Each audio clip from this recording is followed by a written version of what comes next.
You're very welcome to this long Q&A about what are our latest insights into Putin's brutal invasion of Ukraine.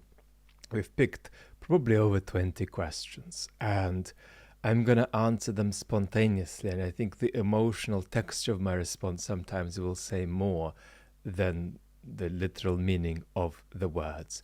All of the questions are about the global and regional repercussions of Putin's brutal invasion of Ukraine. But our first question is personal. And it is, Vlad, how much Russian identity is left in you after all of these years abroad? It's an interesting question. I think that I am more not Russian than Russian, but I'm Russian. I was asked to translate a couple of things recently by the man who made Isaiah Berlin famous. Isaiah Berlin was this great 20th century public intellectual about whom I'm writing something. And Isaiah's great literary executor, Henry Hardy, gave me something to translate that's over a century old in handwritten Russian. And I struggled to read the handwriting quickly. And that's because I haven't read Russian handwriting since the bloody 1980s. I look at Russian books and Russian articles, and I listen to Russian stuff all the time. In fact, most of my information about the war comes from Russia and Ukraine, not from English-speaking or German or French-speaking sources. So, there are limitations even linguistically for me. I mean, I couldn't give a philosophy lecture in Russian. I mean, I could if I prepared it far in advance, but spontaneously I could give a lecture in English now on God knows what, on John Stuart Mill, but I couldn't do it in Russian. So my professional activity isn't happening in Russian. I think in English. The only thing I really do in Russian invariably is count to small numbers. Physically, the freest I feel anywhere in the world is in Australia. And I sometimes even walk around the city there barefoot. I feel very physically myself there. The freest I feel psychologically, or if you like spiritually with a very, very small s, is maybe in Central Europe. So it could be in Berlin, less in Vienna, but maybe conceivably in some parts of Czech-Austria, but certainly parts of Germany, where I feel freest. I feel that I am more a Londoner than I am a Brit, because London is like a country within a country.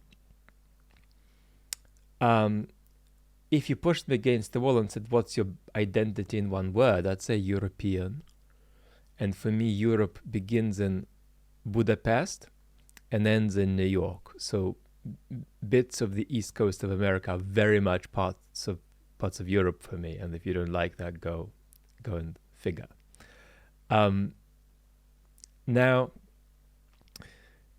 if you are with me, then you will feel that despite the Central North European quality that I might emit, there's also going to be some things that are going to feel Mediterranean. I mean, I'm tactile, and I am very direct, and I'm bossy. But I think most of the time that comes off as perhaps something Mediterranean. It doesn't come off as obviously Russian. When I speak Russian, I have less of an accent than I do in English. So I sound the most native in Russian, any language I might speak, but I'm far more comfortable in English, certainly. So, how Russian am I? Either you can say that there's something Russian that inflects all of my identity, or if you're to break it into chunks, I would say that, I don't know, I am 30% Russian. This war has been really painful and shocking, not surprising, but shocking. And at the same time, my own process about it and grief about it and sense of responsibility for it has been something that I've danced with in a very healthy way. And I think that's because I used to have a bit of a thing that I don't have anymore. I used to be a little bit on the rigid side when it came to figuring out my Russian identity. I wanted to play it down a bit and put it into a box. I mean, when I was a teenager, when I was in my early 20s, 20 years ago, that's how I would have felt. And now for me, my Russian identity is open. It's an exploration. It's an exploration anyway, what it means to be Russian, for goodness sake. We've been talking about that on the main channel. But it's also an exploration for me, what it means that I am partly Russian. So there. Would I consider living in Russia? Well, I've never lived in Russia. I've lived in the Soviet Union. I have never lived in Russia. I've just visited. But I think I could live in Russia for a year or two in some alternate reality where the political system isn't a disaster, where it's not invading everything in sight, and where the culture isn't a slum. But I mean, how at home exactly would I feel if Russia were not what it is, but were the healthiest instantiation of itself?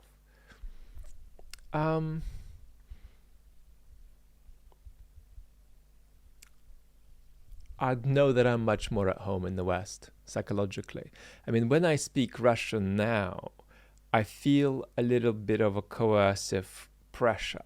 I feel the language taking me somewhere that I don't want to go. And that's because I am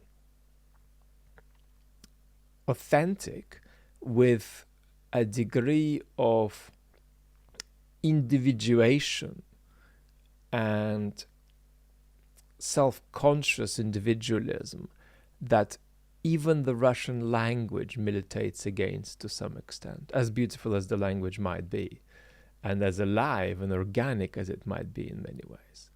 So I think that's my answer. Let's quickly take the second part of this question. What are your thoughts on how we should speak as Europeans with Russians? My friend asked a Russian living abroad what were their thoughts on Putin and why he started the war, and she answered, it's complicated. I thought she'd answer that she's ashamed for her country and her leaders, but nothing like that. I think my great YouTube colleague Max Katz this week released a video with English subtitles about how to talk with Russians brainwashed by propaganda. I haven't seen the video, so I can't recommend it, but I tend to recommend most things Max does. So therefore, I'm not going to give you like the 5 common tips, because I think I would need to prepare and think about what has priority over what. So I'm just going to go big picture. What's the single biggest obstacle that Russians face when they try to make sense of where they stand on the war? It's that they can't visualize a future without Putin. Putin feels like he is an entity out of time. The Soviet Union felt like that to Soviet citizens. And that's why it was such a weird thing for it to collapse. And I remember it collapsed vividly. And I remember welcoming its, proximity to collapse in the last few years, perhaps, but it still felt very strange because it almost is a kind of thing that exists out of time. And therefore, when you're in it, you're not meant to think about not being in it. There's something weird about thinking about not being in it when you're in it, because it's not meant to be the kind of thing that ends. And so Putin is like that. And it's shocking how Russians can't visualize a future without him. And so there are two moves here, really. One is to visualize a future without him, and two is to visualize the only kind of future you can have with him, which is a terrible one. Because on any terms, Putin will lose this war. He won't win this war. He might make lots of other people losers who are sitting at the table with him here in conflict with him. But he's going to lose. He's certainly going to be one of the losers. And so, well, how long do you want to sit on that boat? That boat is going down, mate. You want to be going down with it? So it's, first of all, about severing Russians away from Putin and the future as Putin and Putin as future. And then the second thing I would say is that it's important. You see how indirect I'm being. I'm not saying show them Bucha. That might have an effect. It might not, unfortunately. Then the second thing I would say is, look, they are probably not citizens psychologically. We've discussed this on the main channel. Make them think like citizens. So start by talking about domestic politics. You could even start with the local level, but eventually you've got to talk to them about what their country looks like. What is going on in your country? How is it run? How do the regions relate to the center of power in Moscow? Who is meant to do what? What are the courts meant to do in your country? What do you want them to do? You've got this parliament that's kind of notional at the moment. What do you want your parliament to do? What kind of political system do you really want?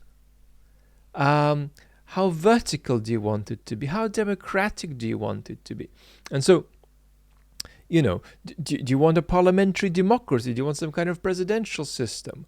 And suddenly we've got a conversation about real politics. Because the conversation about politics for Russians, that's a conversation about Putin, is an apolitical conversation. They relate to Putin as the guy who takes care of politics for them, not as their political representative. So that's weirdly where I'd move. I'd sever them from Putin and I'd talk to them about how their country is run, what they want the politics of their country to be. And that comes a stage prior to who the country invades and so on. So that's my tip for today. This is a sensitive question and I'm going to face plant as I answer it, but I think it's important to go there and also go there emotionally. I haven't thought what I'm going to say in response. I'm shocked that I've only found 2 comments of this type across both channels.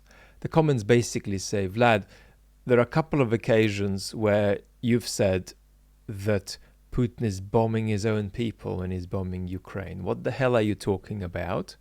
I am Ukrainian, the commenter writes, or both commenters here write, don't equate me with these Russian invaders. What are you talking about, is bombing his own people? Go away. It's even sicker that a country that is being invaded by another country that doesn't recognize its sovereignty has political thinkers and commentators reiterate the Russian propaganda line about one people and about brother nations. And then another commenter says, saying that Ukrainian me is as close to the Russians as Manchester is to London is one of the most disgusting things I've ever heard.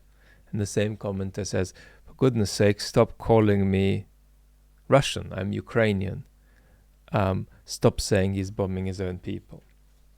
So these aren't regular viewers of the channel, but I wanted to, for the benefit of all of us, put their comments on the table and see what we make of them and have a look at why I did say these things. Well, let's start with the basics.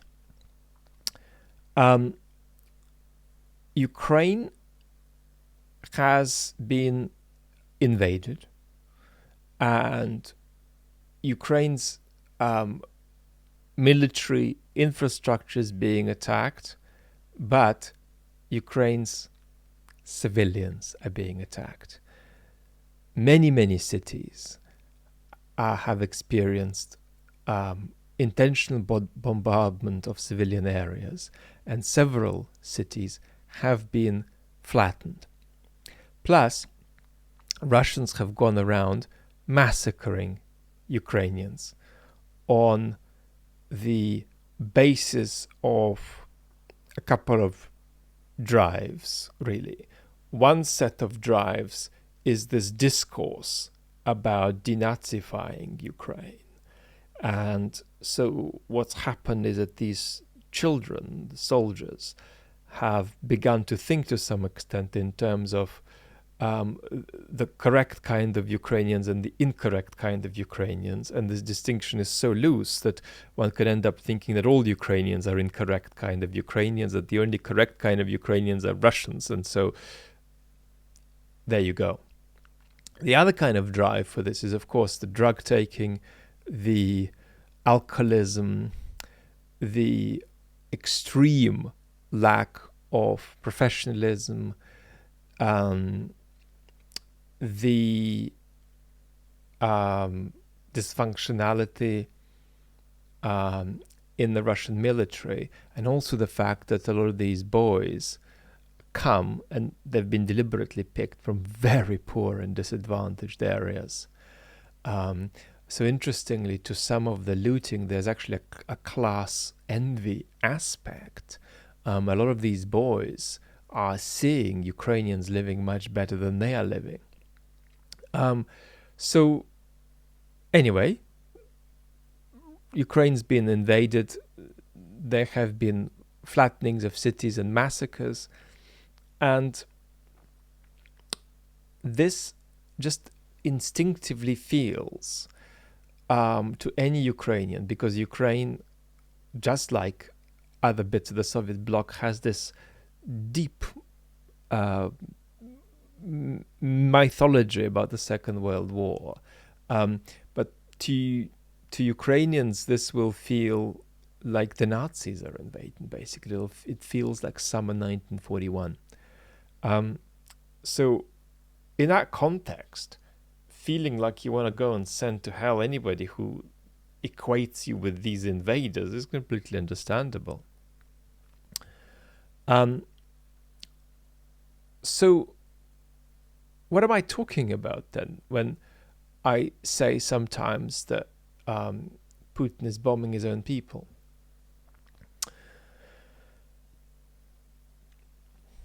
I have a policy, so I'm going to reveal my secret now, of saying 3 times that Putin is not bombing his own people, that he's bombing a different and separate people, and saying 1 time that he is bombing his own people. So it's a kind of a ratio of 3 to 1, and I do it deliberately.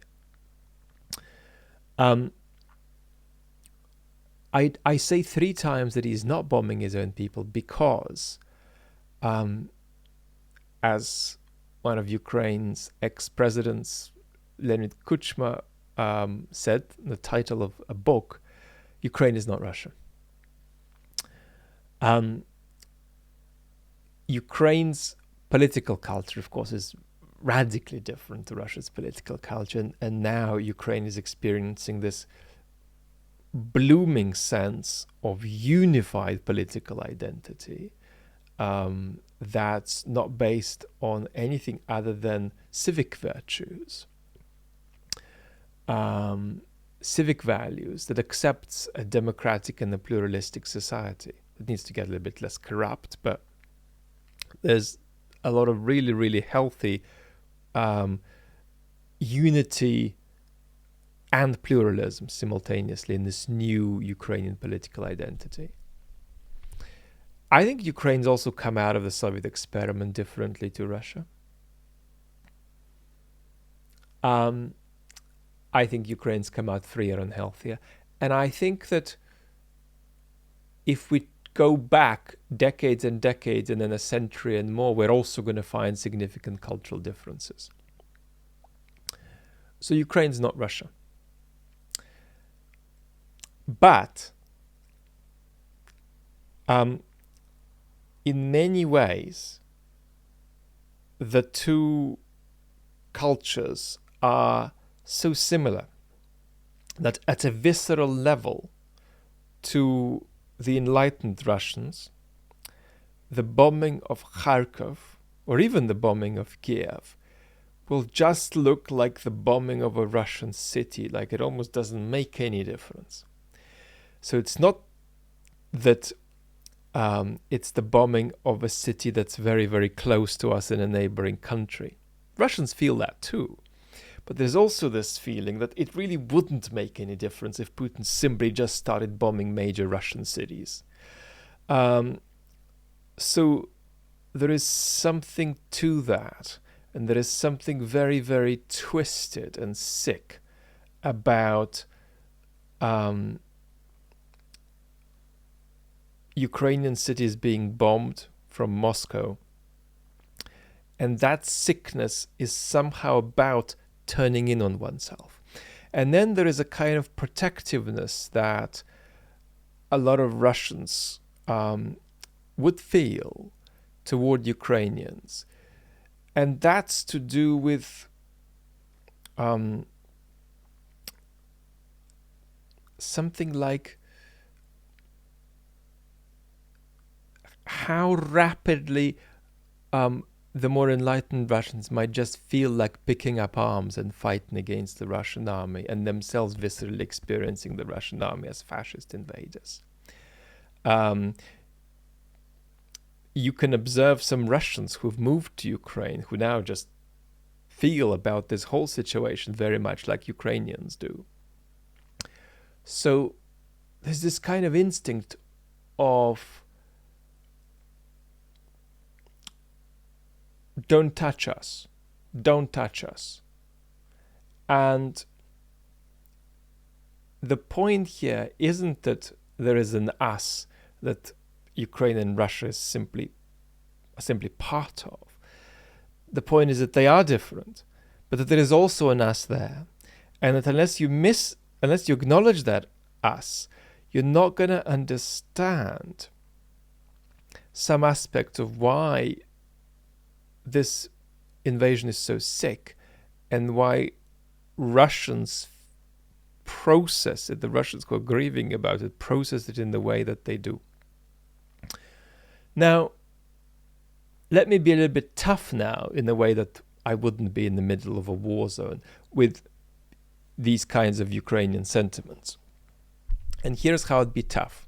Ukrainians have the right to tell me off because I'm an outsider passing judgment. But the problem is that now Ukraine is also in some danger of taking all of this extraordinary energy and rage and defiance against this appalling invader and directing it in on itself. And you can feel it. I mean, you just need to watch some Ukrainian vlogs, political, philosophical vlogs, for example, on this platform, on YouTube. And you can see comments saying, well, you're 2% not as Ukrainian as you should be, or you're 2% too, in favor of some kind of Russian perspective on something. And we've got to be honest about this. Ukraine's got to come together. And Ukrainians shouldn't judge each other for how they are processing this war and for how they're going to come out of it. Yes, they should judge folks who are traitorously on the Russian side. But the point is that there are a lot of Ukrainians who are no less Ukrainian for speaking Russian instead of Ukrainian. You know, Russia does not own the Russian language. We lost our battery. Russia doesn't own the Russian language.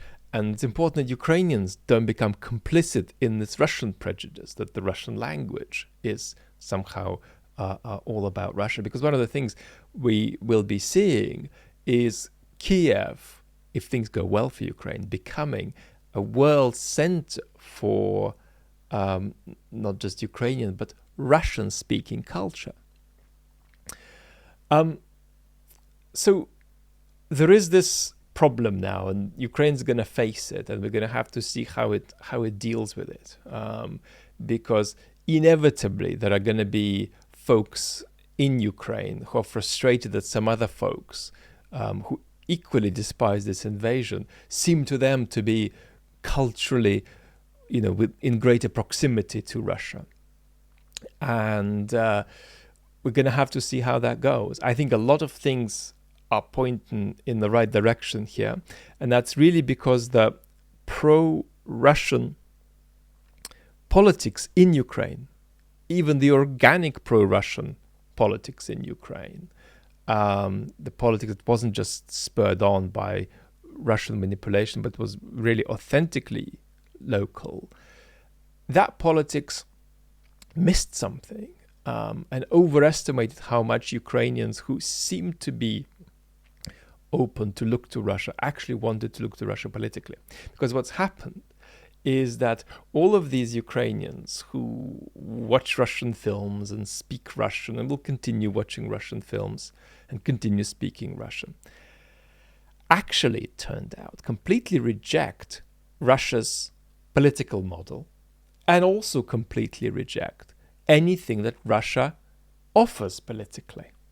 And that's understandable, of course, because Russia isn't offering anything. It's not that Ukraine is just in a position where it needs to reject Russian things that are being offered to it. It's actually that there is nothing Russian being offered to Ukraine. I mean, Russia is like a coffee shop at the moment that has lost the ability to use a good roaster for its beans. It has lost the ability to grind its beans and instead just washes beans in blood and tries to serve that up. But I'm sorry, that's not a coffee shop of any kind. That's a place that's just gone wrong. And so Russia doesn't even have any Russian things at the moment that it can offer culturally, that it can culturally project onto the world. That's one of the great problems with Russian imperialism. Even bad imperialisms had things to offer. The Russian one at the moment doesn't. That's what's so embarrassing for all of these sort of vapidly imperialistic commentators like Alexander Dugin. Because as soon as Dugin begins to describe the picture he has in mind, it looks either empty or it looks like some kind of attempt to fly in this sort of air corridor behind Putin, or it looks like some kind of bizarre geographical designation. Eurasian. Well, Eurasian what? Have you just got a ruler out and you've measured which bits of your country are in Asia and which bits of your country are in Europe, and that's how you've called it Eurasian? No, Mr. Dugin, that's not going to work. And then we get some kind of bullshit Heideggerian ontology being exploited together with some other things borrowed from phenomenology and other bits of German philosophy. Alexander, nothing. You have nothing to offer, nothing. Unavailable. What you're selling is unavailable. So this is the problem for Ukraine. It's not even just about saying no to Russian stuff. It's about saying no to the non-Russian or non-anything stuff that Russia seems to be pushing onto the world. So that's where we're at.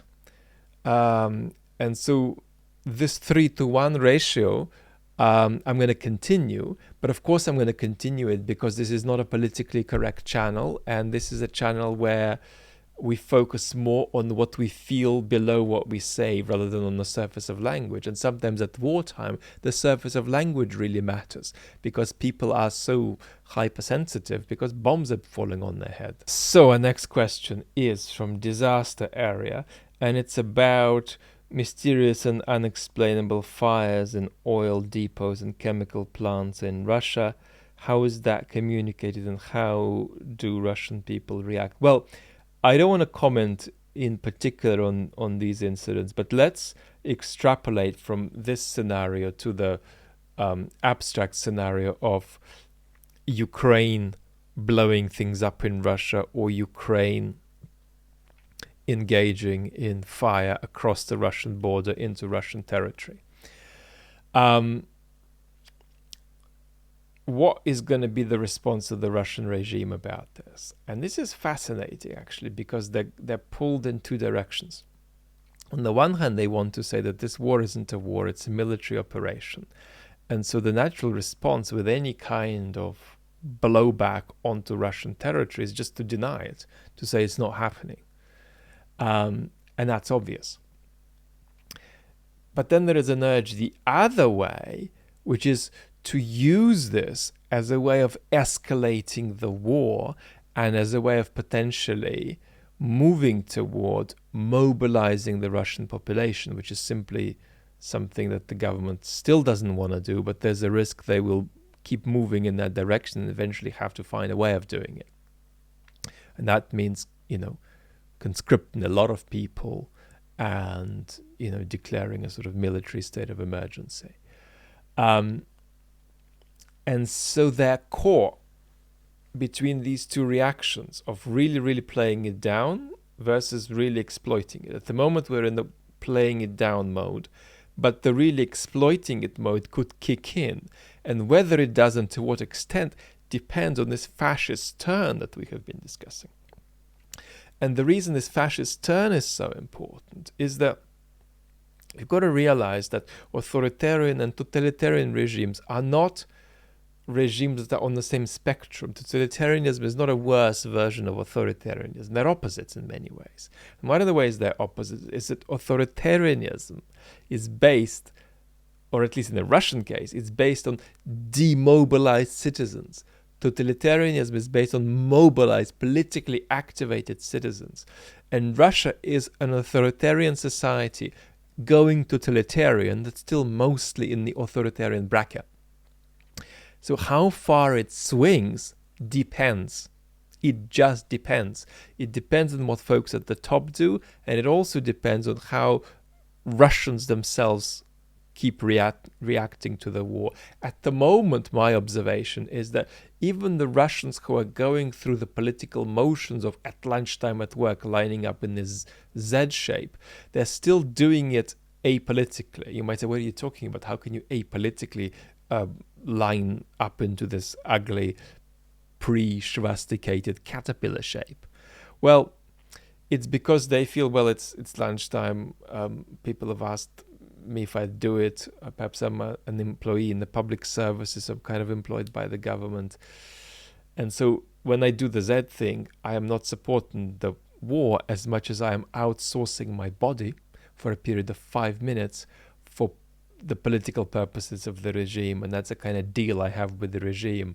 So it's not that I am being political. It's rather that I am just temporarily outsourcing my body, and Putin can do what he wants with it between 2:35 and 2:40 in the afternoon, and then I'm back into work. So I think that's how politically the Russians will be reacting to any Ukrainian fire on Russian territory.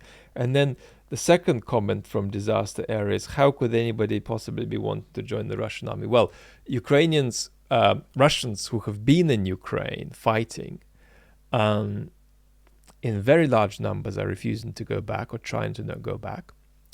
A lot of Russians are refusing now to,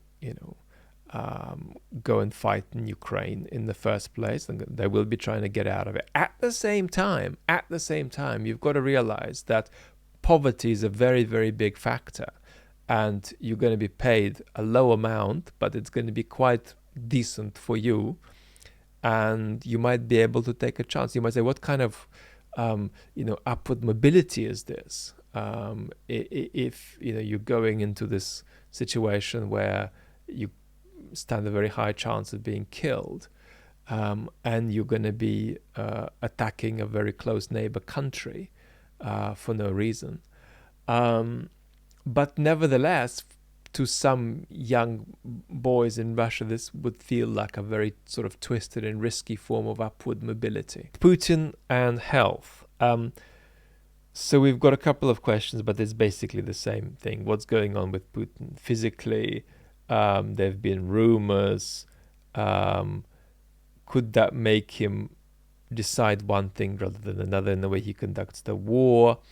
And Jen Davis asks, is there any credence to the rumors that Putin has a fatal illness, such as a thyroid cancer, which is very typically not a fatal illness, and this might also be affecting his cognition and sending him into a spiral of desperation? So I watched many times over the Putin conversation with the defense minister Shoigu, where Putin was gripping the table with his right hand and playing around with his thumb, and to some degree moving about his right foot. I wouldn't call any of these movements twitching.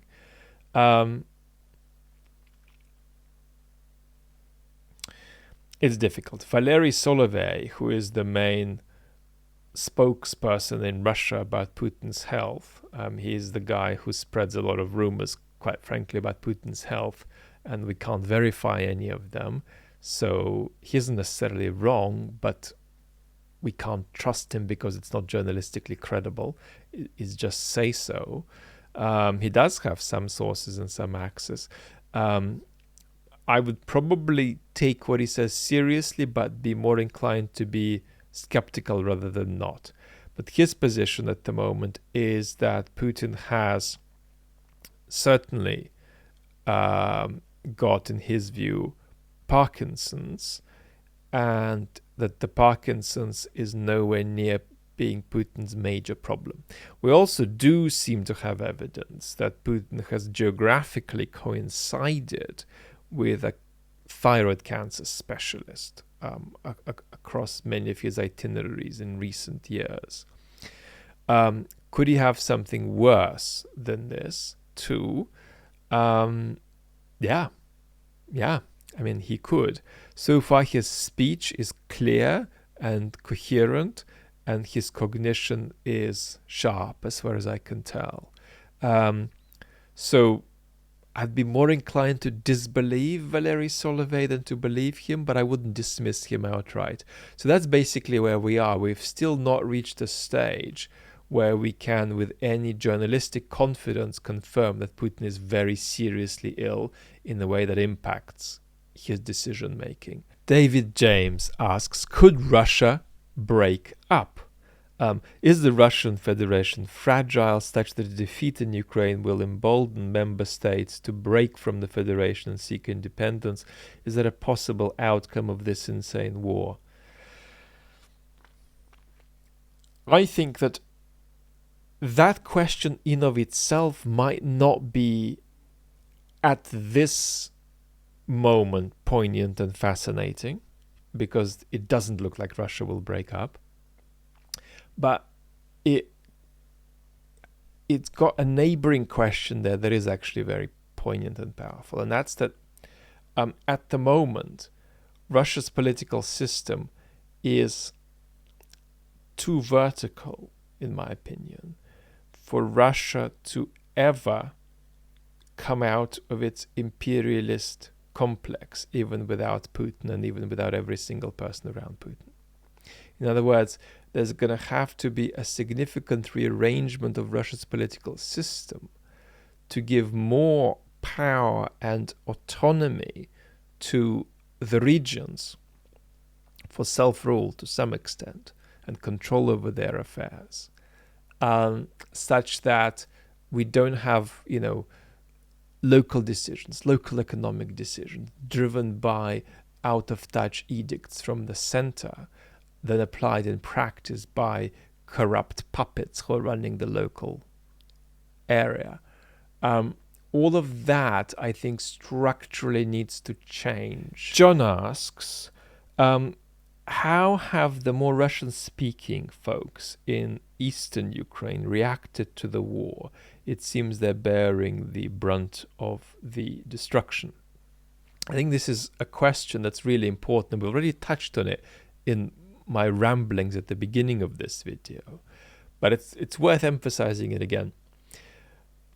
Something went wrong in Ukrainian politics, and what went wrong is that more chips were put on the line on this pro-Russian political card that proved to be bogus.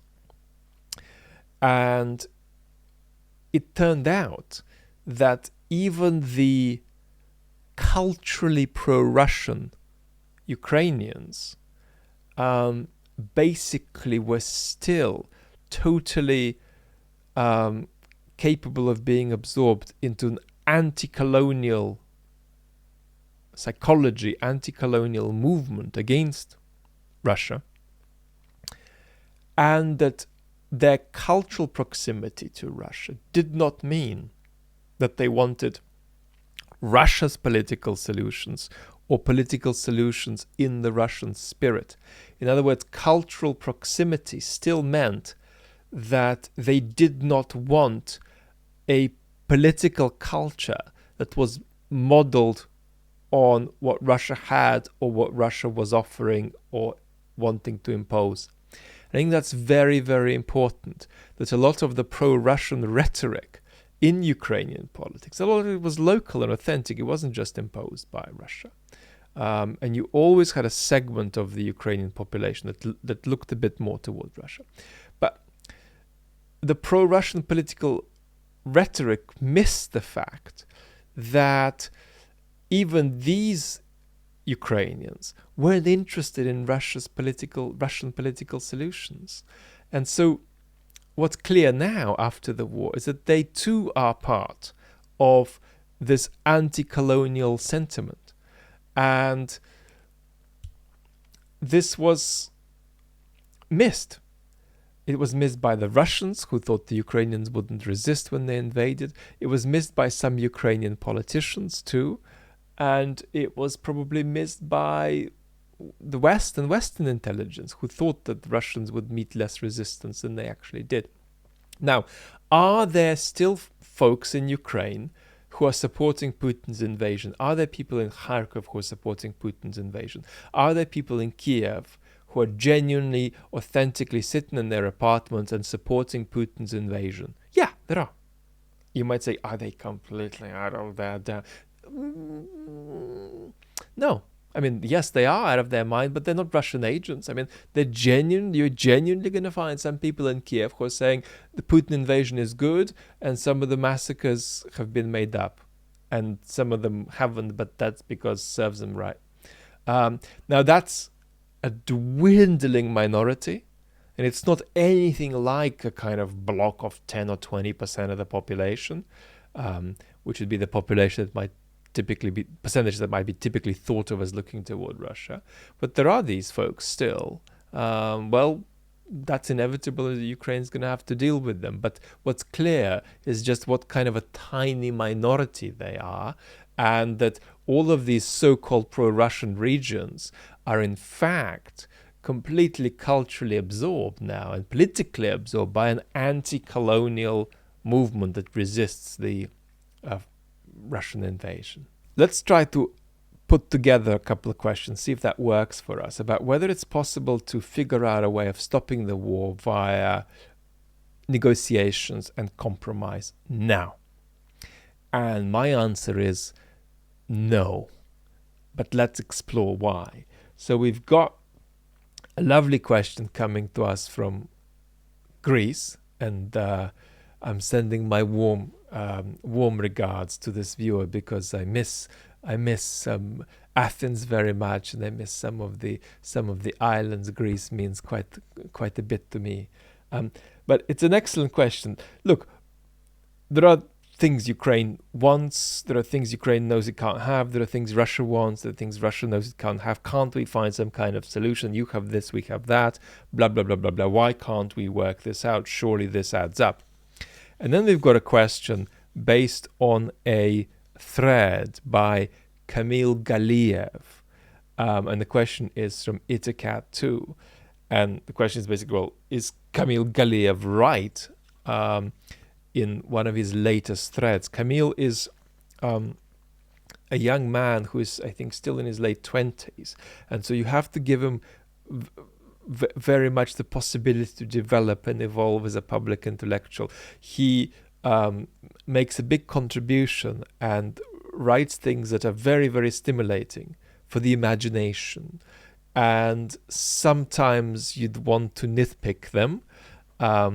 But my preference is just to let him evolve and see how that goes. I think his contributions often manage to sort of smash prejudices that people have and get people to go in the right direction.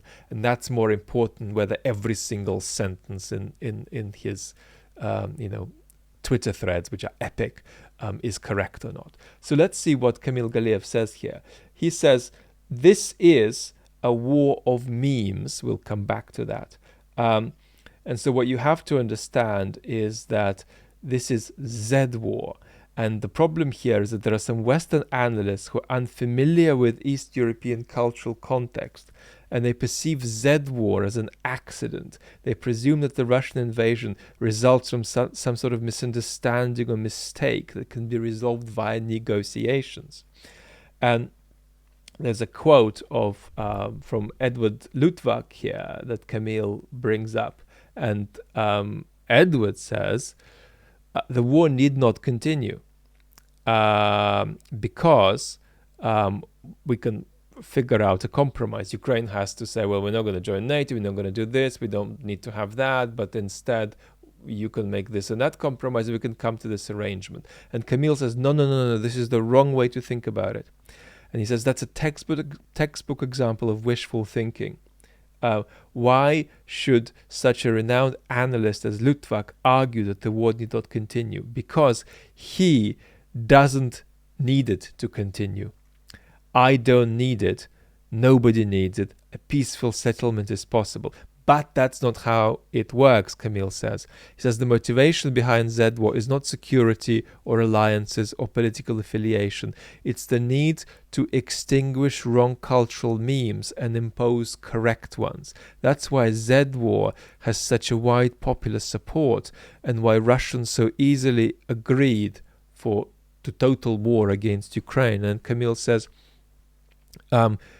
you may want to stop this war as soon as possible, but it's not up to you to decide. It's up to Russia, which invaded Ukraine for a reason, and this reason remains there irrespective of Putin or Zelensky, irrespective of any organization, irrespective of any political clan.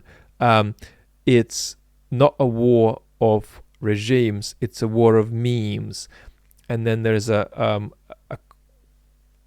page from a Richard Dawkins book talking about memes. So let's come back and say something about memes. Just because you're watching a philosopher on the YouTube channel, you've got to say something about memes.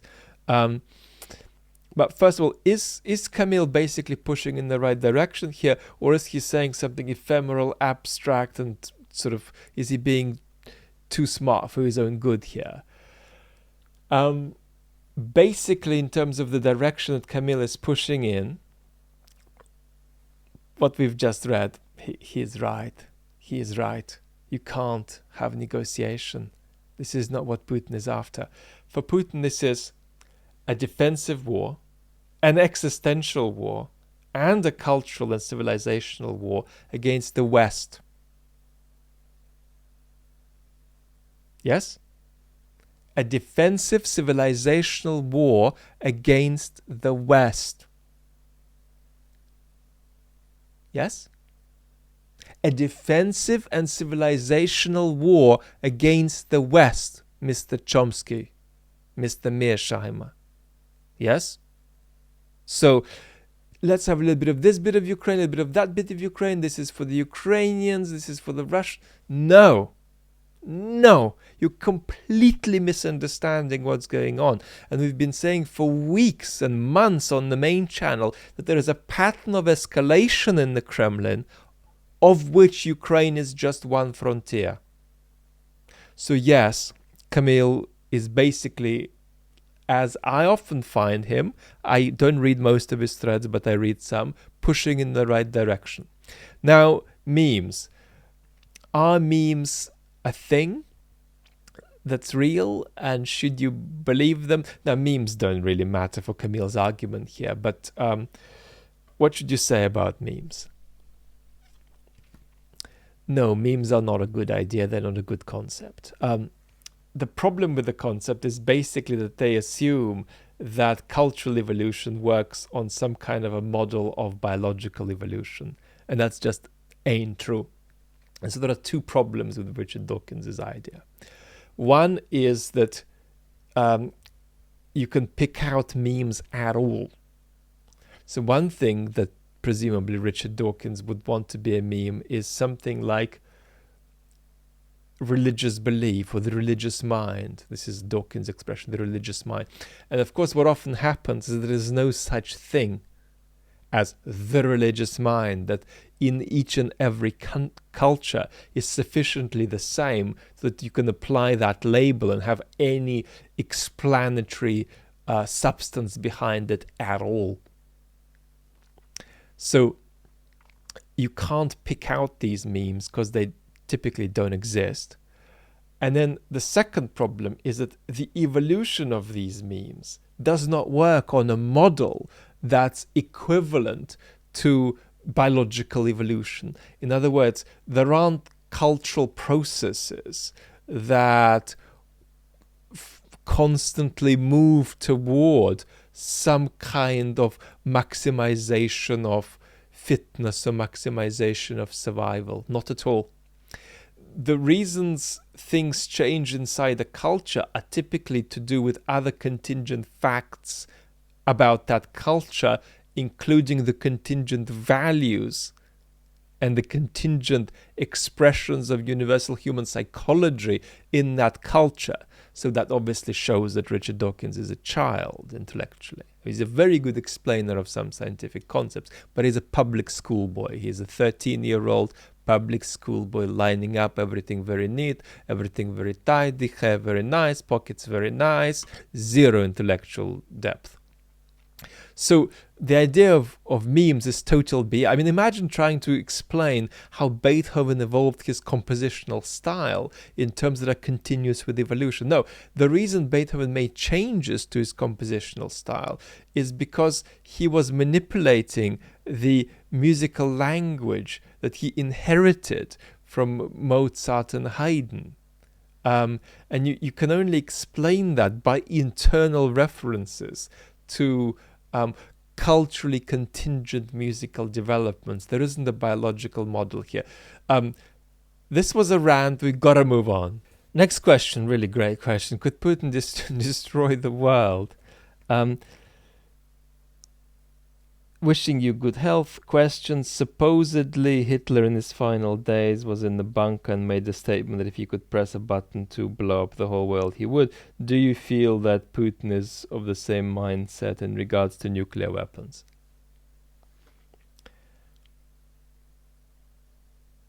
If you asked him this directly, he would say, no, I'm not in that mindset, which is good. But, and he wouldn't be lying. But there is a but, and the but is this. There isn't an upper limit of escalation for Putin. Now, I'm not saying this is likely. I'm not saying this is going to happen. All I am saying is that there are some unlikely scenarios that are not beyond Putin's map of what's possible and what's worthwhile. And here we're back to his comments about what's the point for the world to exist unless Russia can get its due in it. So because of this, we can't put a plank somewhere and say, well, this is the line, and beyond this line, things are necessarily unavailable to Putin as options. We can't say Putin is not going to do X. We can't say Putin is not going to invade country X, he's not going to bomb country X. We can't say there's a type of weapon that Putin will never use, there's a type of target that Putin will never aim at. So we can't say that. Plus, I do think that Putin has a slightly magical relationship with nuclear weapons. That there's a kind of missionary civilizational zeal with which he thinks about nuclear weapons. Partly this has happened because they are a lever that's there to defend Russian civilization in his mind, which is an empty concept as he understands it and just tied to his own welfare largely. But the problem is that he thinks that to defend that civilization, you need to look what levers you have, and one of the key levers to defend this civilization is the nuclear arsenal, because it's nearly the only one that effectively can do the job, because the conventional army that Putin's got is looking so useless in Ukraine. And that's how this nuclear lever begins to take a kind of great symbolic significance, as some kind of magical sword you wave around, because it's nearly the only kind of weapon that you can probably properly ally, and with which you can properly represent a defense of Russian civilization. So I've tried to answer this in a slightly uncomfortable way without being too alarmist.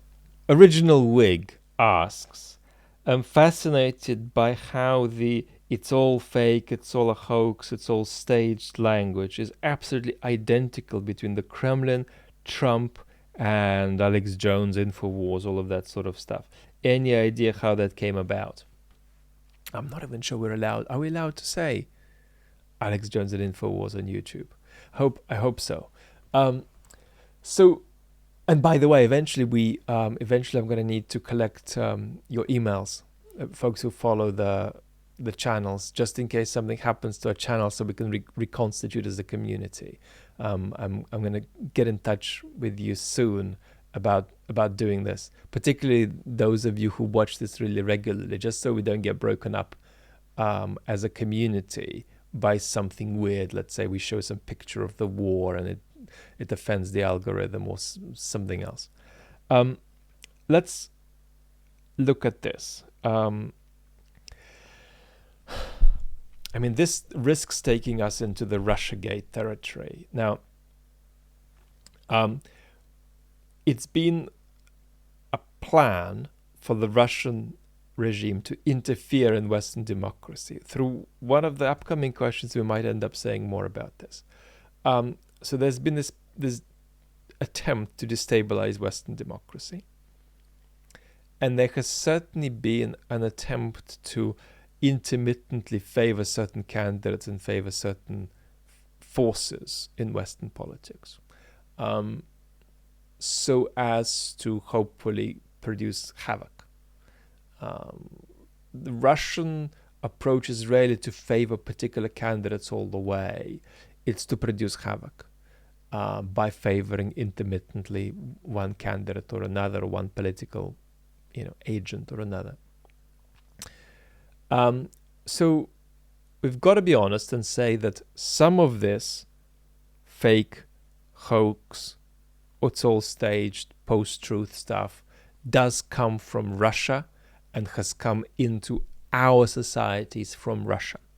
But if you listen to mainstream media, if you listen to CNN, if you listen to MSNBC, if you read The Guardian in the UK, the role of Russian interference in producing dodgy patterns in our politics whether it be the Brexit culture wars or the Trump culture wars, that impact is overestimated.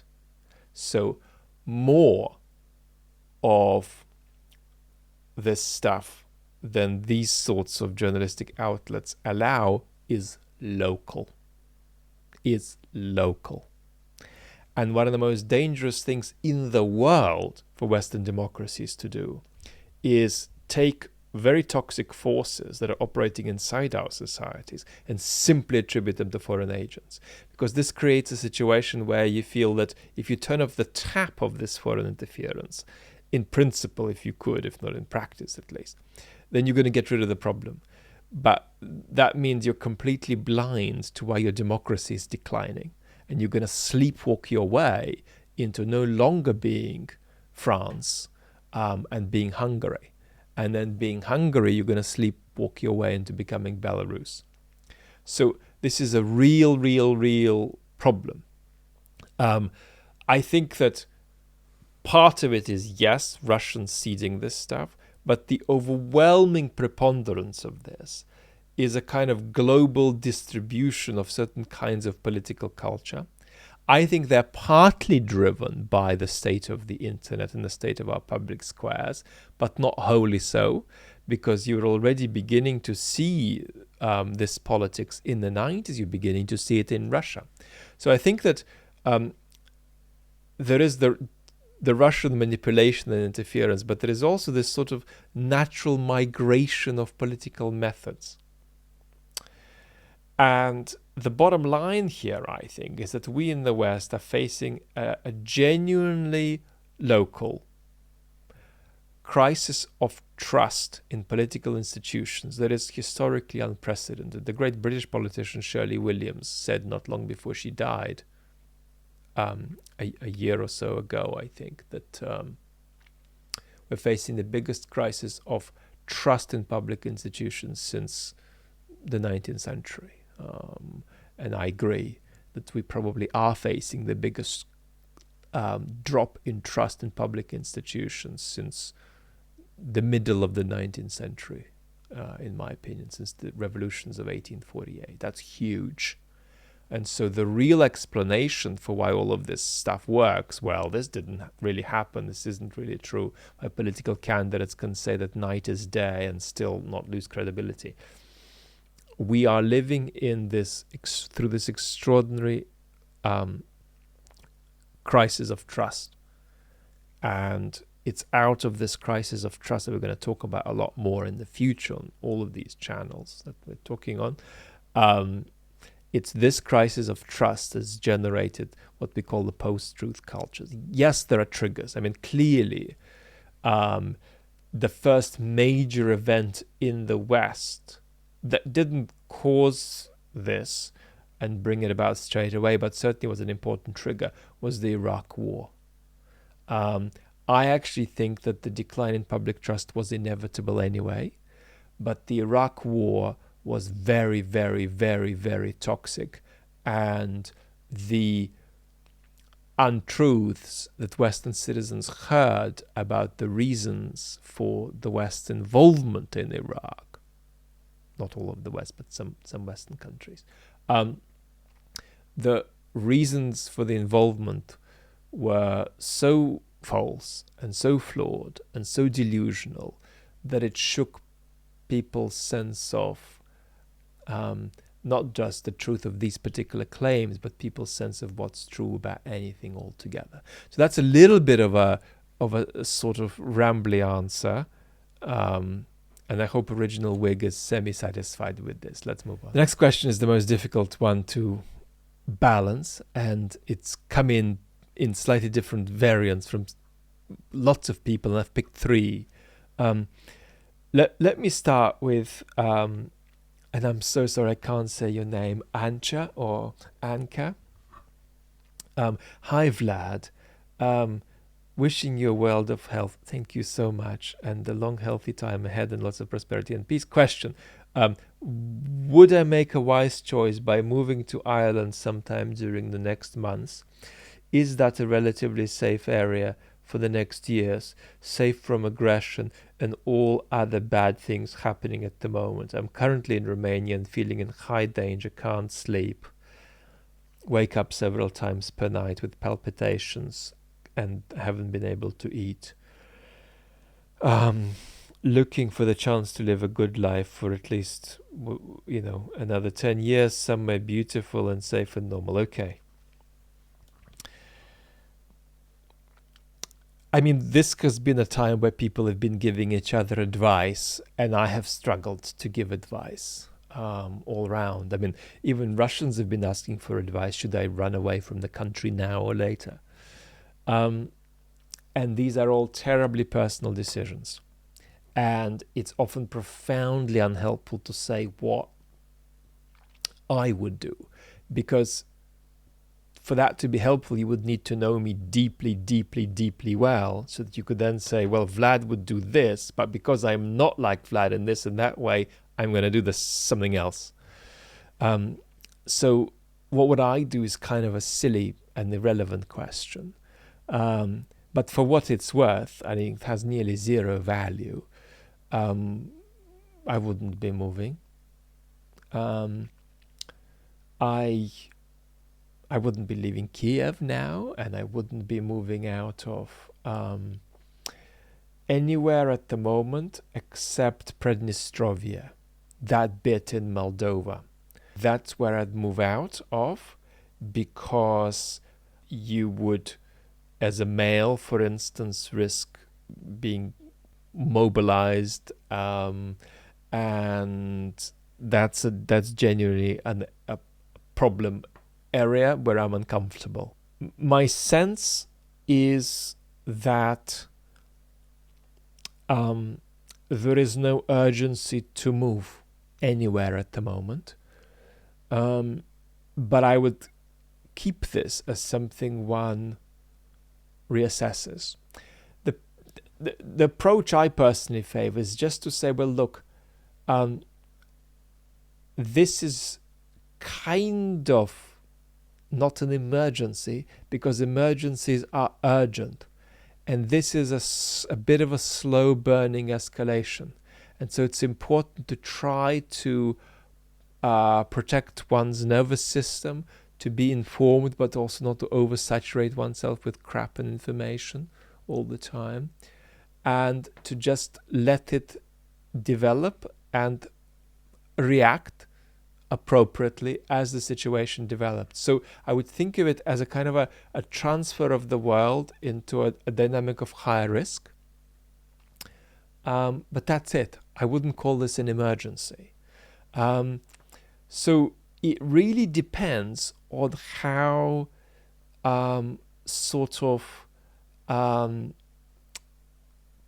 precautionarily safe you want to be. I mean, if you want to be super precautionarily safe, you should just move to New Zealand or Australia now. Because if there is going to be a nuclear war, that's a much better place to be. And you don't want to be anywhere. You don't want to be in Ireland. You don't want to be in London, where I'm speaking to you from. I have a lot in Australia myself. I have a bit of a life there, so I'm not moving there now. So I think that it's about putting things in this kind of perspective. Our risk is going up, but this is not an emergency. And there are these two questions: nuclear war versus invasions of other countries. So at the moment, I'm fairly comfortable to stay in Romania. I don't think Putin is about to invade Romania. I don't think Putin is about to nuke some kind of NATO installation in Poland. But there is a process of escalation, and we need to see where we are in 2 weeks, where we are in 3 weeks. So that's basically... It's not a good answer, because it doesn't help you solve, right? It doesn't help you solve where you're at and what you should do. And it certainly doesn't solve what to do about your nervous system going crazy at the moment. But I would just say this: look, life is extraordinary, and there are going to be periods of elevated risk in human life. And and lower risk. And this is the stuff that we all live through. But I still think that at the moment, as far as Bulgaria or Romania or Poland are concerned, this is not an emergency situation. This is a not great situation that we need to follow. So let's have a look at Toni Wilson's question. What concrete rationale leads us to believe that Putin may potentially expand beyond Ukraine, and how might we calculate that as a probability? Well, again, it's two things. It's Putin launching some kind of a strike or using tactical nuclear weapons versus Putin invading. Look, could Putin invade the Baltics in 5 years? Yep, he could. But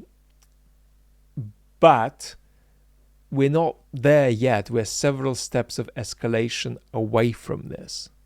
How do we think about risk now? Well, I think that risk is correlated with what happens in Ukraine, but we've got to be clear about how it's correlated.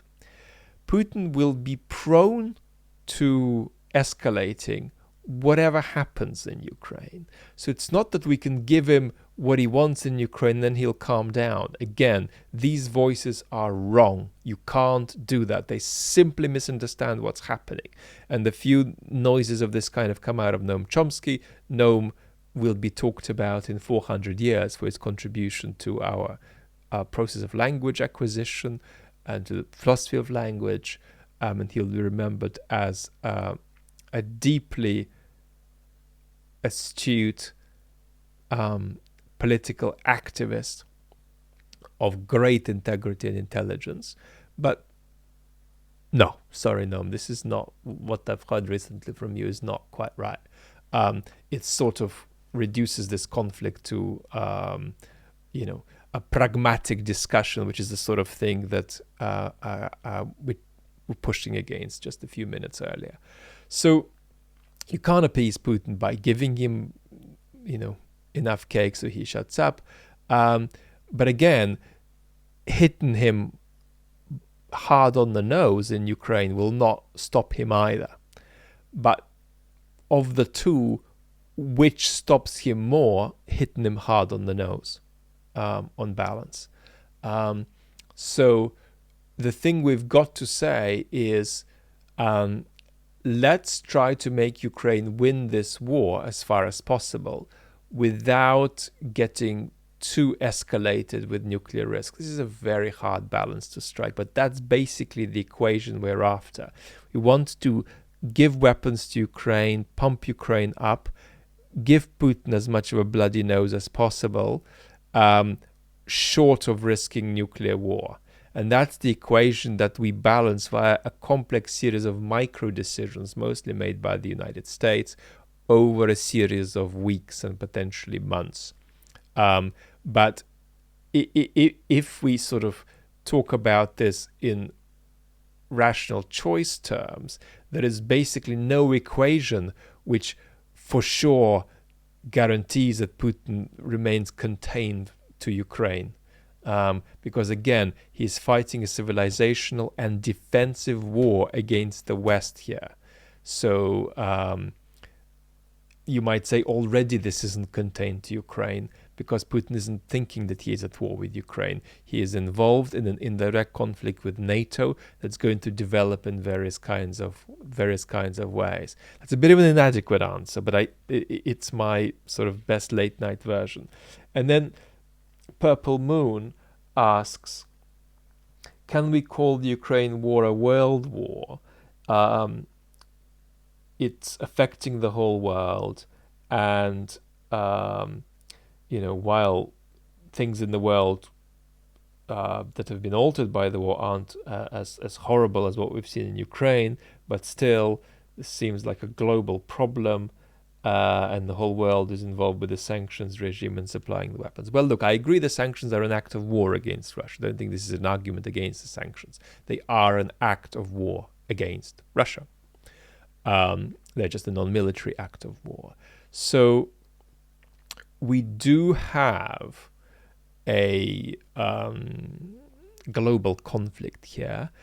I would not call it World War III because World War III needs to be hotter for me, and the confrontation between Russia and NATO needs to be more direct than it is now.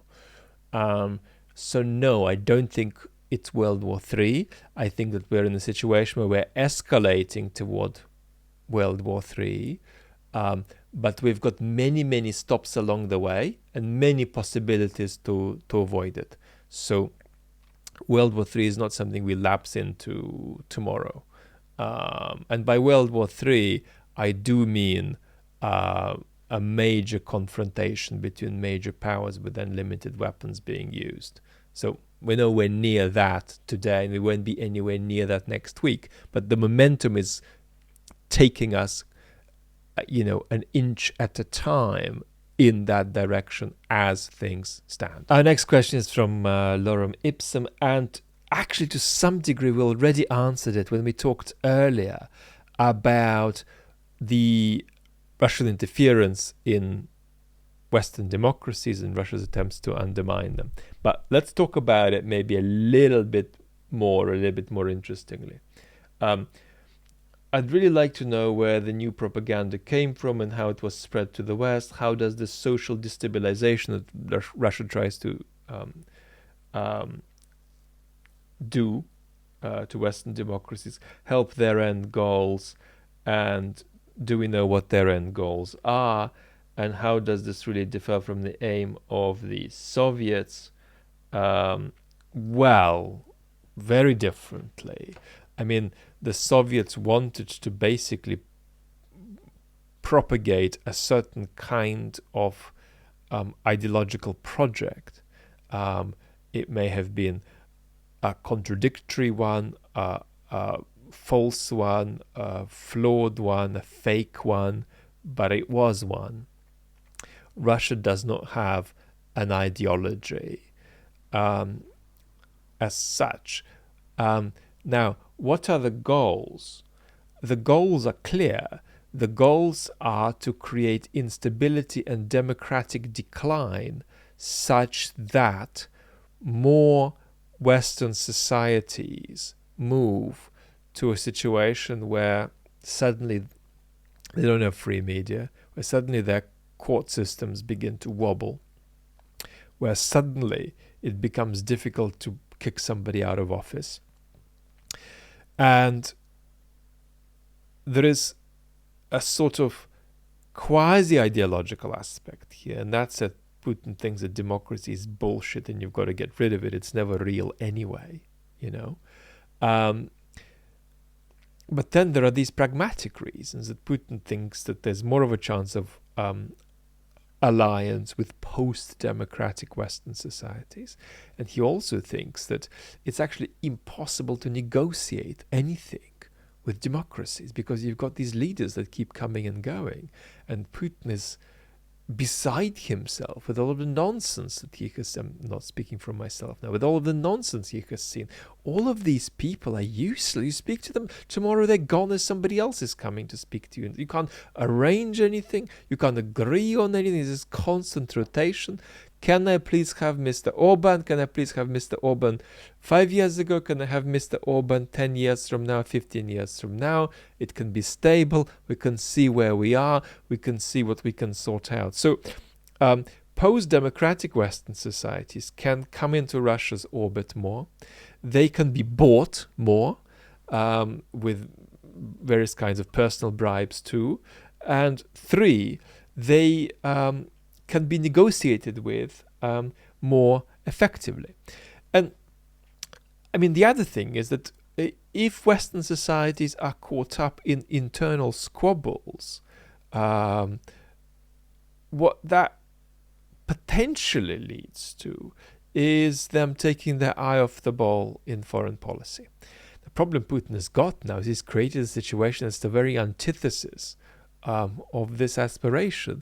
He has got a totally wide awake West that's now more politically unified than it could ever imagine itself being. So that's a couple of cents on on this question. The next question might seem conspiratorial, but it's actually interesting, or at least a version of it is very interesting and quite real. So let's have a go. Lincoln is asking, can some of the Western softness or even Western complicity in Russian escalation be put down just to bad foreign policy, or is it intentional? I know I'm bending the question a little bit to how I want to answer it, but that's because I want to answer it in a good way. Is there some kind of active plot to actually encourage escalation from Russia? The actual question is start an arms race, but is there an actual plot to encourage escalation? And I think that basically this is the story you've got to be aware of. And this is certainly a conversation that's happened in the Biden administration behind closed doors. The West has wanted to get Putin and to trap him. And it looks like they have an opportunity to do that. Putin being stuck in Ukraine allows the West to impose devastating sanctions on Russia, spurred on by democratic backing. These sanctions have gone further than Western leaders could have imagined them going, and they're going to go further yet as the war continues. And Putin, already sitting on top of some very serious structural problems in his economy, started this disastrous war. He's going to be hit really badly by the sanctions. He's also going to militaristically emaciate himself potentially. Yes, he's going to be stuck with his nuclear suitcase that he's going to keep waving around and threatening the world. But at least we're going to smash his economy, and we're going to smash his military by letting him sink deeper and deeper in Ukraine. And so this sort of argument says, look, it serves the national interest of the United States that wants Russia out of its way so it can deal with China properly over the next years and decades. It serves the interest of the United States for Russia to sink deeper and deeper in Ukraine, for the fighting to go on longer and longer, for the sanctions on Russia to escalate, and for Russia to lose more and more and more.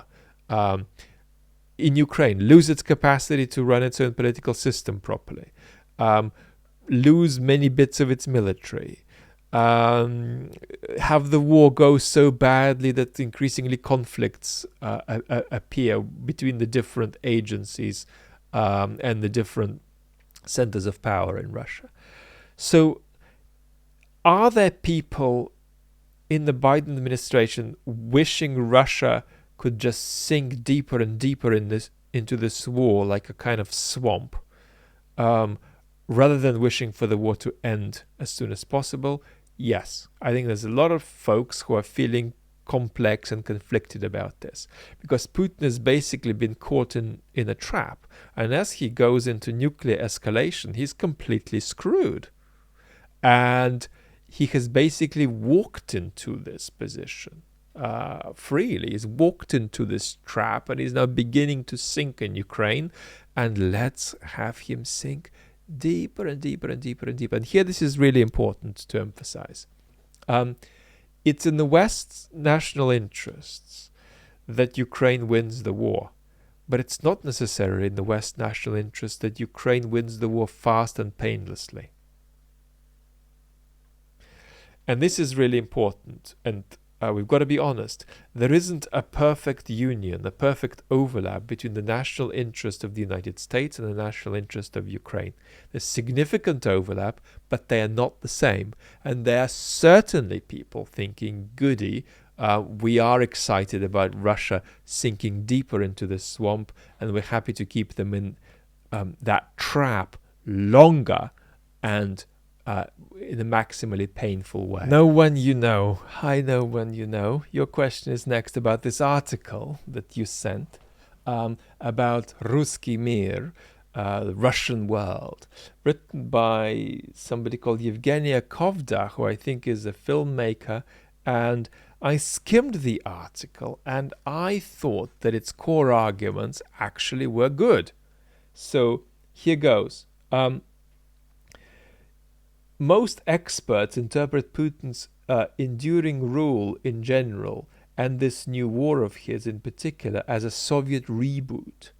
He's supposed to be some sort of Stalin 2.0, but that view of things is wrong on just about every level. I believe it's actually a terrible narrative, this back to the USSR narrative. And then she says, I want to repeat, despite Putin's parasitic weaponization of the memory of the Soviet victory in the Second World War, at its core, Putin's project is not the revival of the USSR. It's the rebuilding of historic Russia, as he proclaimed himself. His regime is hybrid, not very ideologically coherent, but overall distinctly anti-Soviet. And if anything, what is happening now will finish off the last point of pride related to the Soviet Union, victory over the Nazis. So he is denazifying Ukraine and decommunizing Russia at the same time.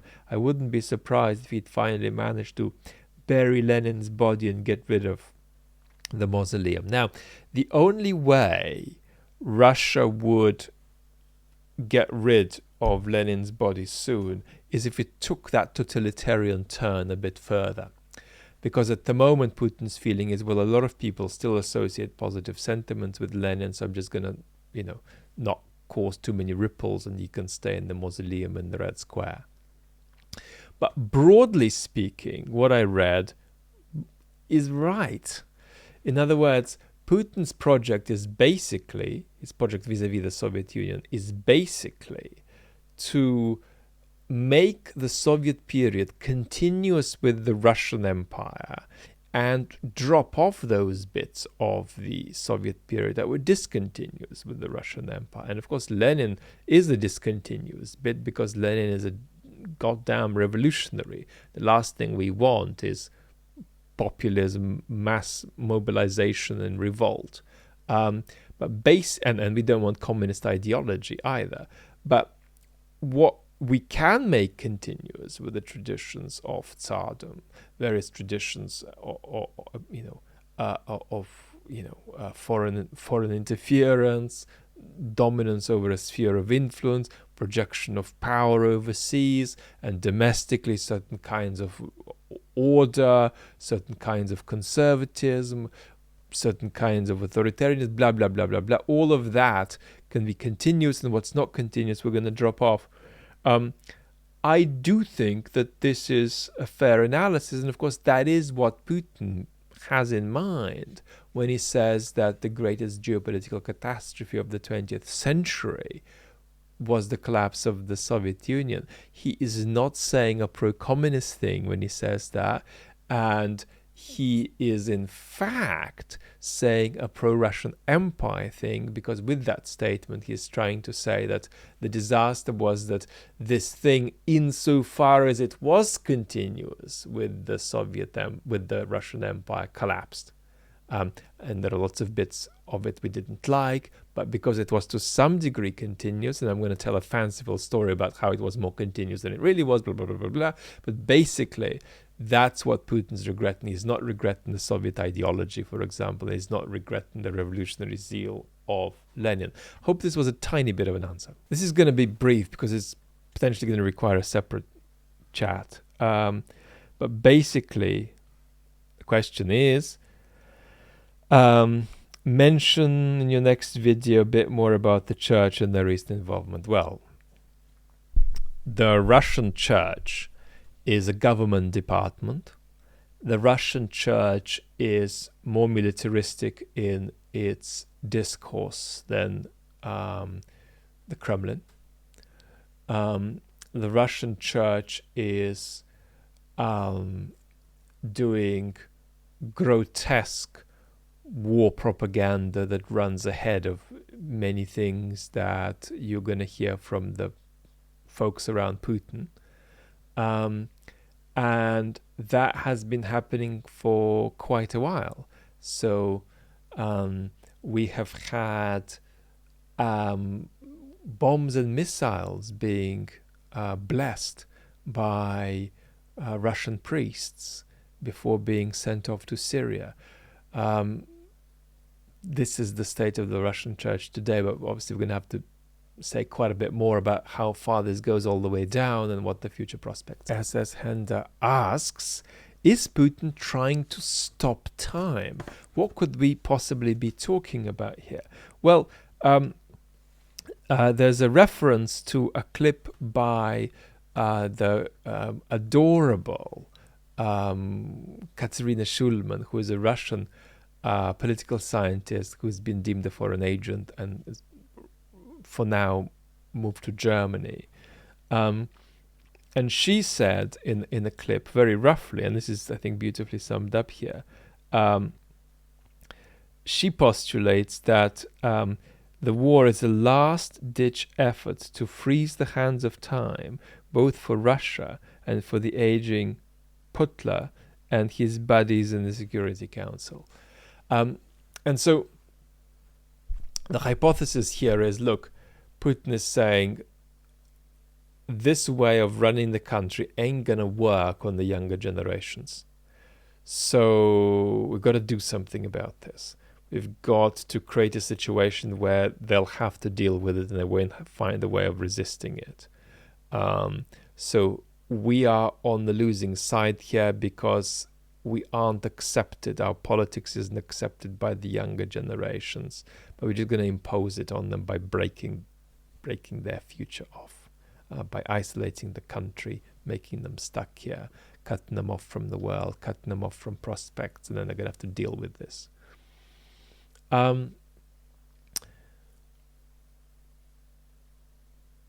Yeah,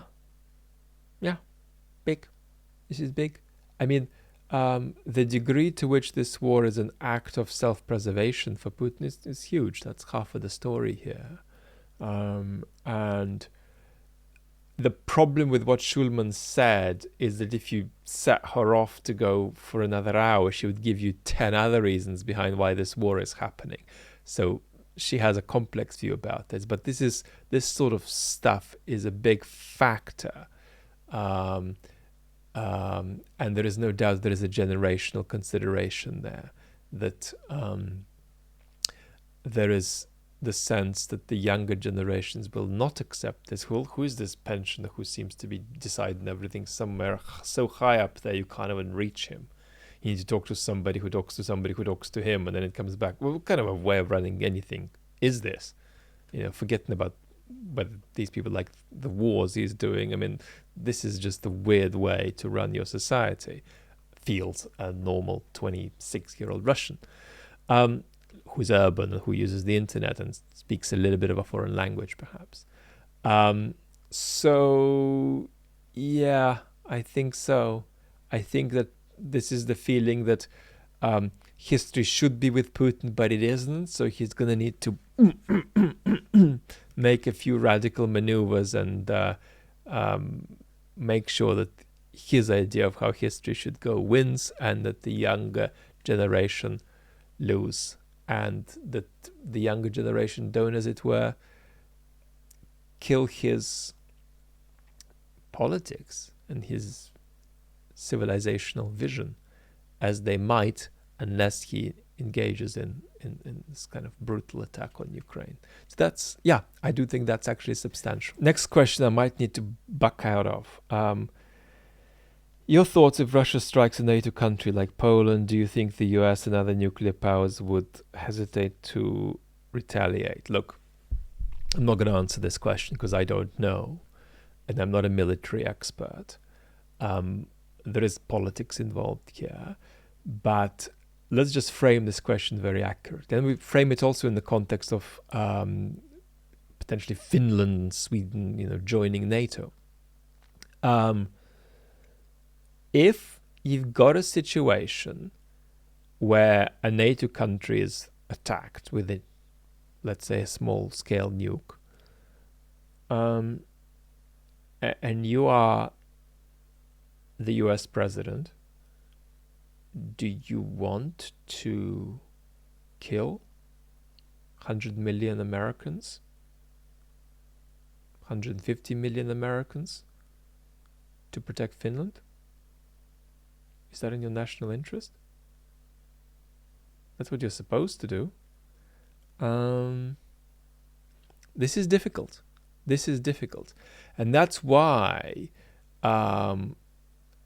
arguably, Finland joining NATO is, let's say, good for Finland, but not necessarily good for the United States. Debatable, at least. That's debatable. I actually do think it's debatable whether it's good to join NATO at all for Finland, because neutrality is such a powerful thing and very, very highly valued historically as a generator of security, because you are neutral. I think if I were a Finn, I'd side with going in for NATO at this point. This is where I would want to be. But I don't think it's an obvious case. I think it's a strong case, and I think it's the right case if you're a Finn, but it's not an obvious case. I think neutrality is worth entertaining for all its attractions. But this is difficult. I mean, this is a real problem. I mean, do you want to risk the lives of millions of American citizens to defend Poland? You know? So these are very, very difficult political questions, whatever the practical obligations are. Can Russia be fixed? And could Germany go the other way and give birth to another Nazi Germany? Like, what is possible historically? Yes, Russia can be fixed. And yes, Germany could give birth to another Nazi Germany, but it's not likely in the medium term, simply because the degree of health and historical honesty and self-transparency with which Germany has processed what's happened in the middle of the 20th century is impressive, very impressive indeed. Yeah, Russia can come out of it. The problem Russia has got is that it's sort of in a cycle where its culture is going to generate terrible politics, which is not going to allow its culture to recover. And so we are going to need some very serious political reforms in Russia. We're going to need some serious decentralization in Russia. We're going to need to let the courts start working. We're going to need considerable political restructuring and reform in Russia. And only then could cultural dynamics develop that allow Russia to have a much healthier historical conversation with itself and with the world. So is it possible? Yes. Could it happen within the next 30 years? Probably not. So we're talking decades at least, if not longer. One of the fascinating things is to listen to Russians who came of age before the 1917 revolution. There is something freer. There is something realer. There is something healthier about them. Just listen to Kerensky speaking in the 1960s when he's in France, not long before his death. It's different. It's different to any of these Soviet Russians. So something very toxic and very rigid has happened. And it didn't have to happen. It's just a contingency. I mean, the folks who came to power in Russia in 1917 is just a bizarre tiny group. It's like Al-Qaeda coming to power. It's just an extremist group that happened to have been sort of pushed out by a very complex trajectory of reformist and revolutionary movements being radicalized and all their moderate elements being pushed away and extinguished, idiotically, of course. And Leo Tolstoy kept complaining about this idiocy of suppressing all heterodoxy and opposition as something that would inevitably radicalize the oppositional elements. So it was a contingency, and this small speck of dust came out on top. Out of this very complex ecosystem of oppositional thinking and activity in Russia in the 19th century. It didn't have to happen, but it happened. and it cracked the country culturally. And we've got to talk about how you go back to these traditions in 1910, but that's how far we've got to go to find at least large bits of Russian culture in a relatively okay place. You might argue there were a few years in the 1990s where that was true too. So possible, yes, but far away. Yeah, very, very far away. Should Russia ally with the West politically? Please explore the idea that it would be in Russia's long-term strategic interest to ally herself with the West's liberal democracies versus the authoritarian regimes like China.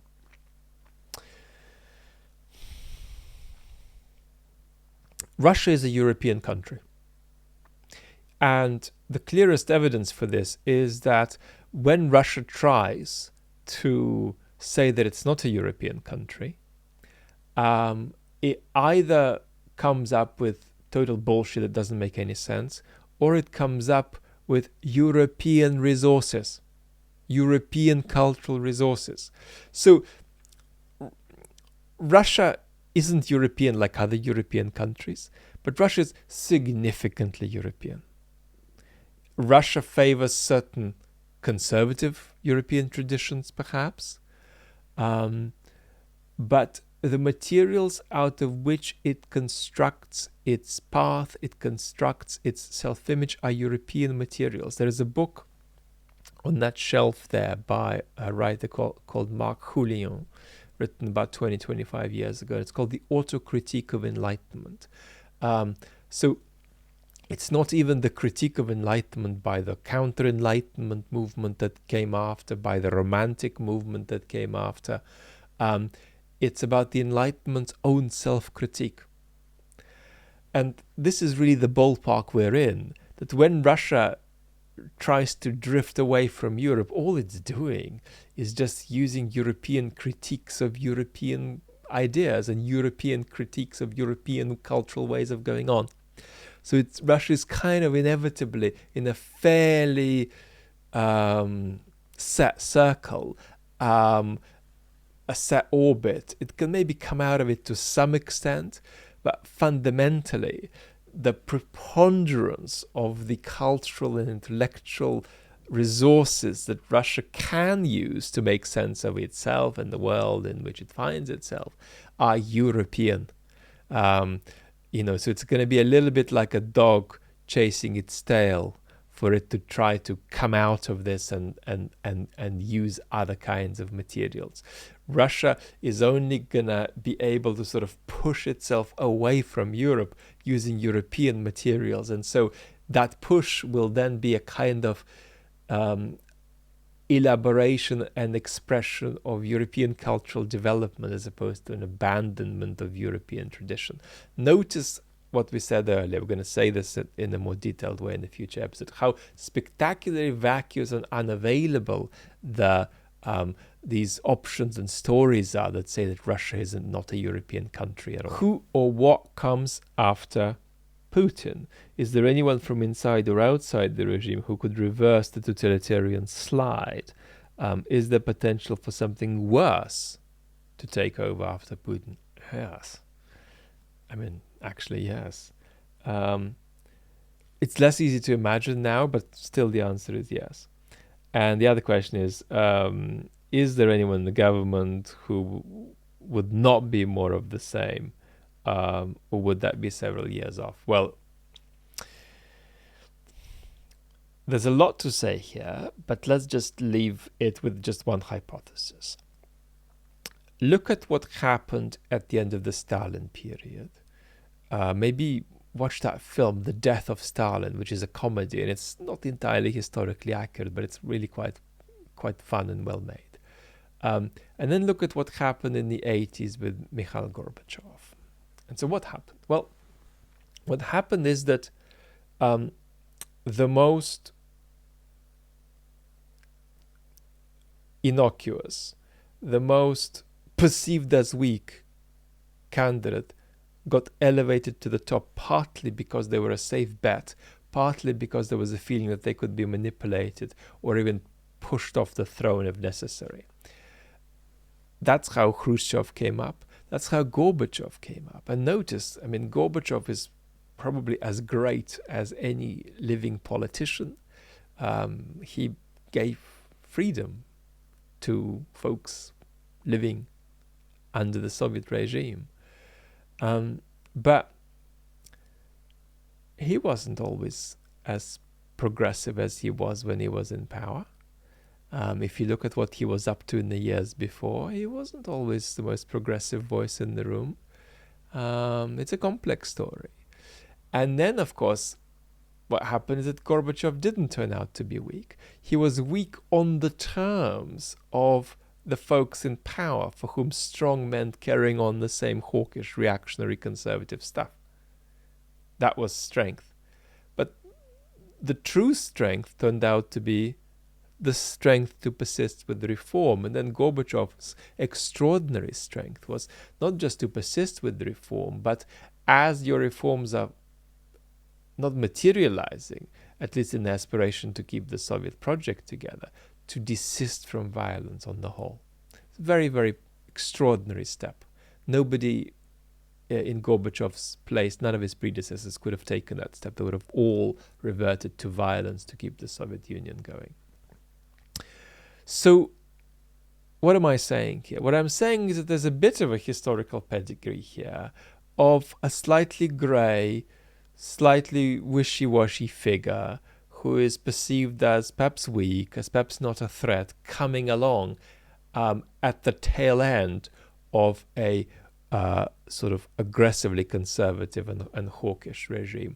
So that's conceivably one thing that could happen. That could be one of the possibilities of evolution post-Putin. Our last question today we're going to take very briefly. Putin has been looking weird. His eye contact is different. He seems to not relate adequately to the people around him. This appearance with his defense minister is very strange. His body language is strange. He doesn't look people in the face, blah, blah, blah, blah, blah, blah, blah. What the hell is going on? What do you think about this behavior? And what meaning we can take from it?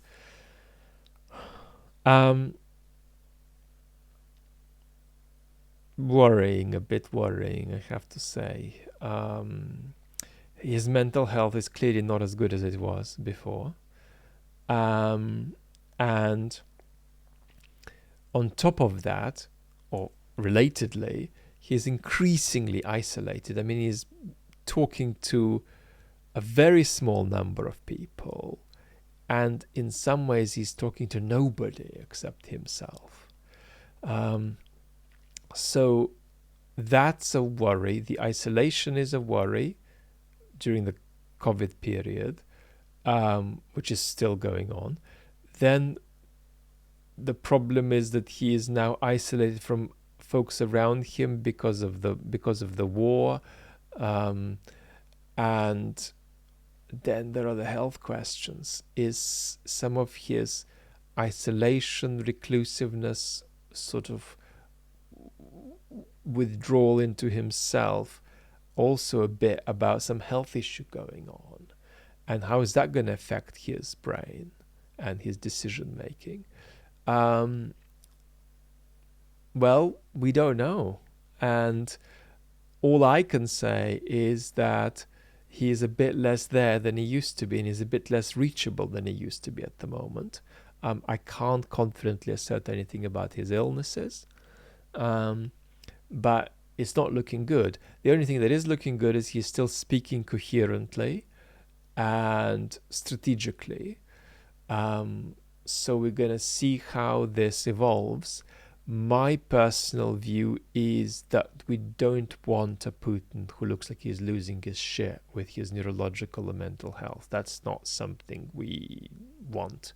So we're gonna have to trace this. My sense is a kind of a 20% drop off with his mental health and with his sort of sense of having his monitors to planet Earth turned on. A worry, but we're going to see how it goes. If I didn't get to your question, that means I'm reserving it for the next Q&A, or just in case I'm not, complain below about your question not being answered, or ask another question. I'm going to save them for the next Q&A, or if they're easy to answer in the comments, I'm going to get around and answer them in the comments. I'm actually still going to get back and answer questions from about a month ago. I'm a little bit behind. Final announcement. I have unfortunately got up to do this Q&A after being in an enforced way in bed with lots of pain and unlovely symptoms today. That means that our major video on the channel, which I'm excited about, might be more like Sunday. My aim is to do probably about 3 to 4 videos a month on the main channel. That's the more polished stuff, and talk to you here perhaps even most days on this second channel. But at the moment it's looking like it's going to be Sunday, and what we're going to do, I think, is have a look at where the Russian people are in this at the moment in a way that I think hasn't been done before, integrating the everyday with the big picture, and then exploring where things could go next and how to sort of capture exactly what kind of alternate reality the Russian people are stuck in, how they got there, what snaps them out of it, that kind of thing. But I think that we'll try to do it by bringing together elements that aren't typically brought together on that topic. So I'm quite thrilled about what comes out, and can't wait to hear what you think. Once we record it and edit it. So lots and lots of love. Talk soon. Bye bye.